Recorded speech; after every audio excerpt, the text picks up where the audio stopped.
Guys ಹೊಸ ಸನ್ಗ್ಲಾಸು ಹೆಂಗದೆ comment ಬಾಕ್ಸಲ್ಲಿ comment ಮಾಡಿ, ಇರಲಿ ಕಮೆಂಟ್ ಮಾಡ್ತಾರೆ ಅಷ್ಟರಲ್ಲಿ. ಇವತ್ತು ನಾನು ಯೂಟ್ಯೂಬಲ್ಲಿ ನಿಮ್ಮ ವೀಡಿಯೋಸ್ಗಳನ್ನ ಯಾರ್ಯಾರು ಯಾವ ವರ್ಷದವ್ರು ನೋಡ್ತಾವ್ರೆ ಅನ್ನೋದನ್ನ ತೋರಿಸ್ತೀನಿ ಗೈಸ್. ಇದನ್ನು ನೀವು ಆದಷ್ಟು ಚೆಕ್ ಮಾಡ್ಕೊಳ್ಳಿ ಪ್ರತಿದಿನ. ಯಾಕೆಂತಂದರೆ ಇದರಿಂದ ನಿಮ್ಗೊಂದು ಐಡಿಯಾ ಸಿಗುತ್ತೆ. ನಿಮ್ಮ ವೀಡಿಯೋಸ್ಗಳು ಯಾರು ನೋಡ್ತಿದ್ದಾರೆ ಅಂತ ನಿಮ್ಗೆ ಗೊತ್ತಾಯಿತು ಅಂತಂದರೆ ಅದೇ ಥರ ವೀಡಿಯೋಸ್ಗಳನ್ನ ನೀವು ಅವ್ರಿಗೆ ಹೆಲ್ಪ್ ಆಗುವಂಥ ವೀಡಿಯೋಸ್ಗಳನ್ನ ನೀವು ಮಾಡ್ಬೋದು. ಹಾಗಾಗಿ ಇವತ್ತಿನ ವೀಡಿಯೋದಲ್ಲಿ ನಾನು ನಿಮಗೆ ತೋರಿಸ್ತೀನಿ ಎಲ್ಲಿ ಚೆಕ್ ಮಾಡೋದು, ಎಲ್ಲಿ ಎಲ್ಲವೂ ಕೂಡ ನೋಡೋಣ. ನೋಡೋದಕ್ಕಿಂತ ಮುಂಚೆ ನೀವೇನಾದ್ರು ಫಸ್ಟ್ ನಮ್ಮ ಒಂದು ಯೂಟ್ಯೂಬ್ ಚಾನಲ್ ನೋಡ್ತಾ ಇದ್ದೀರಾ ಅಂತಾರೆ, ಸಬ್ಸ್ಕ್ರೈಬ್ ಮಾಡೋದು ನೋಡ್ತಾರೋ ನನಗೆ ಸಬ್ಸ್ಕ್ರೈಬ್ ಮಾಡ್ಕೊಳ್ಳಿ ಗೈಸ್. ಸೊ ಬನ್ನಿ ಇವತ್ತಿನ ವೀಡಿಯೋನ ಶುರು ಮಾಡೋಣ. ಓಕೆ ಗೈಸ್, ಸೊ ಅದಕ್ಕೆ ನೀವು ಫಸ್ಟ್ ಏನು ಮಾಡಬೇಕು ಅಂತಂದರೆ, ನಿಮ್ಮ ಒಂದು ಫೋನಲ್ಲಿ YT ಸ್ಟುಡಿಯೋ ಆ್ಯಪು ಇನ್ಸ್ಟಾಲ್ ಆಗಿರಬೇಕು. ನೀವು ನೋಡಬೇಕು ಅಂತಂದರೆ ನಾನು ಇನ್ಸ್ಟಾಲ್ ಮಾಡ್ಕೊಂಡಿದ್ದೀನಿ, ನಾನು ಇವಾಗ ಓಪನ್ ಮಾಡ್ತೀನಿ.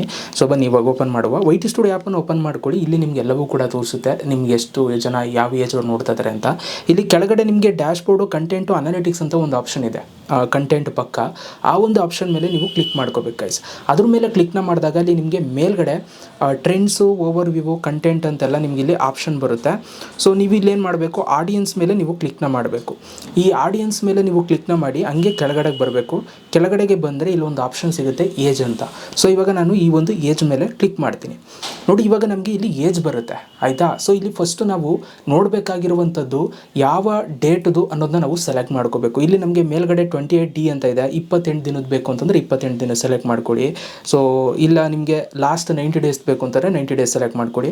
ನಿಮ್ಗೆ ಎಷ್ಟು ದಿನದ ಬೇಕು ಅಷ್ಟು ದಿನ ಸೆಲೆಕ್ಟ್ ಮಾಡ್ಕೊಳ್ಳಿ. ಬೆಟರ್ ನಾನು ಲಾಸ್ಟ್ 28 ಡೇಸ್ದು ನೋಡ್ಕೊಳ್ಳಿ. ಯಾಕೆಂತಂದರೆ ನಿಮ್ಮ ಚಾನಲ್ ಏನು ವೀಡಿಯೋಸ್ ಮಾಡಬೇಕು ಅಂತ ಐಡಿಯಾ ಸಿಗುತ್ತೆ. ಲಾಸ್ಟ್ 28 ಡೇಸಲ್ಲಿ ಎಷ್ಟು ಜನ ನೋಡ್ತಾ ಇರ್ತಾರೆ ಅವರು ಇಂಪಾರ್ಟೆಂಟ್ ಆಗಿರ್ತಾರೆ. ಸೊ ಲಾಸ್ಟ್ 28 ಡೇಸ್ನ ನೀವು ಸೆಲೆಕ್ಟ್ ಮಾಡ್ಕೊಂಡಾಗ ನಿಮ್ಗೆ ಇಲ್ಲಿ ಏಜ್ ಬರುತ್ತೆ. ಇವಾಗ ನೀವು ನೋಡ್ಬೋದು 13 to 17 ಅಂತಿದೆ ನೋಡಿ. ಇದು 13 ವಯಸ್ಸಿಂದ 17ನೇ ವಯಸ್ಸಿನವರು ಎಷ್ಟು ಜನ ನೋಡ್ತಾವ್ರೆ ಅಂತ 4.7% ನನ್ನ ಚಾನಲಲ್ಲಿ ನೋಡ್ತಾ ಇದ್ದಾರೆ. ವ್ಯೂಸ್ ಅಂತ ಇದೆ, ಅಂದರೆ ನಮ್ಮ ವೀಡಿಯೋಸ್ ಆ ಏಜ್ ಅವರು ಇಷ್ಟು % ನೋಡ್ತಾ ಇದ್ದಾರೆ. ಆ್ಯಂಡ್ ಅದ್ರ ಜೊತೆಗೆ 18ಇಂದ 24ನೇ ವಯಸ್ಸವರು 30% ನೋಡ್ತಾ ಇದ್ದಾರೆ. ಆ್ಯಂಡ್ 25ರಿಂದ 34ನೇ ವಯಸ್ಸವರು 37% ನೋಡ್ತಾ ಇದ್ದಾರೆ. ನೆಕ್ಸ್ಟು 35ರಿಂದ 44 ಏಜ್ ಅವರು 18.9% ನೋಡ್ತಾವ್ರೆ. 45ರಿಂದ 54 5.9%, 55ರಿಂದ 64 1.8% ನೋಡ್ತಿದ್ದಾರೆ. 65+ ಏಜ್ ಇರೋರು 0.7% ನೋಡ್ತಾ ಇದ್ದಾರೆ.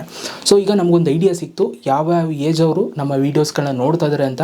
ಇದನ್ನು ಇಟ್ಕೊಂಡು ನೀವು ಆ ಏಜ್ ಅವ್ರಿಗೆ ತಕ್ಕ ಹಾಗೆ ವೀಡಿಯೋಸ್ಗಳನ್ನ ನೀವು ಮಾಡಬೇಕು. ಅಂದರೆ ಅವ್ರಿಗೆ ಯಾವುದು ವೀಡಿಯೋ ಅವಶ್ಯಕತೆ ಇದೆ ಆ ಏಜ್ ಅವ್ರಿಗೆ, ಆ ಥರದನ್ನು ನೀವು ವೀಡಿಯೋಸ್ಗಳನ್ನ ನೀವು ಮಾಡಿ ಆಗ ನಿಮ್ಮ ಒಂದು ಚಾನಲ್ನ ನೀವು ಗ್ರೋ ಮಾಡ್ಕೋಬೋದು, ಆಯಿತಾ. ಸೊ ಇದನ್ನು ಆದಷ್ಟು ಚೆಕ್ ಮಾಡ್ಕೊಳ್ತಾ ಇರಿ. ಇದು ನಿಮ್ಮ ಒಂದು ಚಾನಲ್ ಗ್ರೋ ಮಾಡೋದಕ್ಕೆ, ನಿಮ್ಮ ವೀಡಿಯೋಸ್ಗಳು ಏನು ಮಾಡಬೇಕು ಅನ್ನೋದಕ್ಕೆ ಒಂದು ಐಡಿಯಾ ಸಿಗುತ್ತೆ. ಓಕೆ, ವಿಡಿಯೋ ಇಷ್ಟ ಆಗಿದ್ರೆ ಒಂದು ಲೈಕ್ ಮಾಡಿ. ಥ್ಯಾಂಕ್ ಯು ವಿಡಿಯೋ ನೋಡೋದಕ್ಕೆ. ಸಿಗೋಣ ನೆಕ್ಸ್ಟ್ ವಿಡಿಯೋದಲ್ಲಿ. ಅಲ್ಲಿ ತನಕ ಲವ್ ಯು ಆಲ್ ಗೈಸ್.